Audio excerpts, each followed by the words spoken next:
Let's turn to a big developing story that WION has been bringing you from the word go. The situation in Sri Lanka. It remains tense. The death toll from Sunday's bombings has now risen to 369. 500 people are injured. This morning, an explosion hit the town of Pugoda. It's located about 40 kilometers away from Colombo. Thankfully, the bomb exploded on an empty piece of land and there were no casualties. As a precautionary measure, all Catholic church services were suspended in the country today. And just a short while back, the apex body, the top body of Sri Lankan Muslims, has come up with a very crucial decision.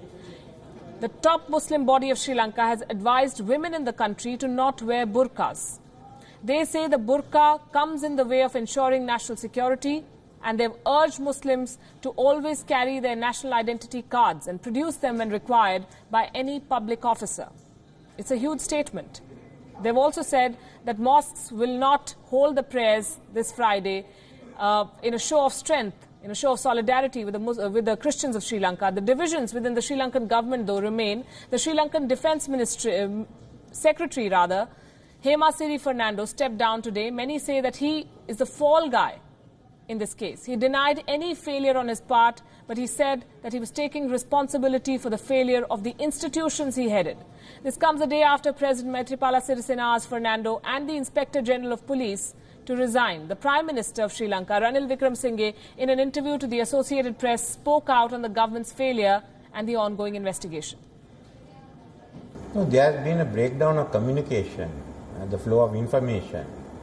That's what has happened. If I knew about it, I would ask the President. I mean, yes, certainly the cohabited government, we have our issues, but we certainly talk to each other and to other ministers.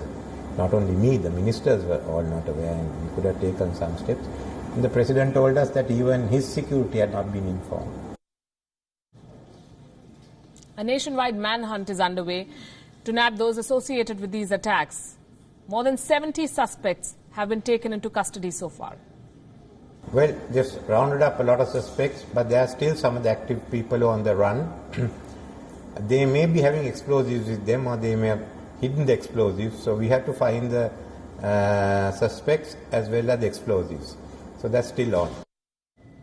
Fresh CCTV footage of the suspected suicide bombers has emerged from 3 of the 8 locations of the explosions. Footage from Colombo's Cinnamon Grand Hotel shows the suspected bomber walking through the hotel's restaurant. He is believed to have detonated himself just moments later. Another piece of CCTV footage shows the suspected suicide bomber who attacked the St. Sebastian's Church. The man is seen walking towards the church carrying a backpack. He pats a child on the head before entering the church. Moments later, an explosion at the church took the lives of more than 100 people. There is heavy security deployed across Sri Lanka. All vehicle owners in the country now have to take an additional step while parking their cars. They have to display their contact numbers on the car's windscreen. Police say this will help them while inspecting vehicles that appear suspicious. Meanwhile, fresh details emerging about the attacks and their perpetrators, details that are confounding investigators and observers alike. It is now clear that the profile of the bombers runs counter to the usual profile of Islamic terrorists. Almost all of them were educated, they were wealthy, well-travelled. In fact, 3 of the attackers belonged to the same family, no ordinary family at that.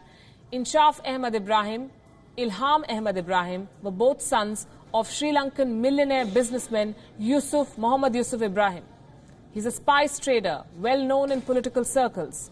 Mohammad Yusuf Ibrahim is also a member of the left-leaning political party in Sri Lanka. The news of these brothers' involvement in the horrific attacks has left the family's neighbours and employees shocked.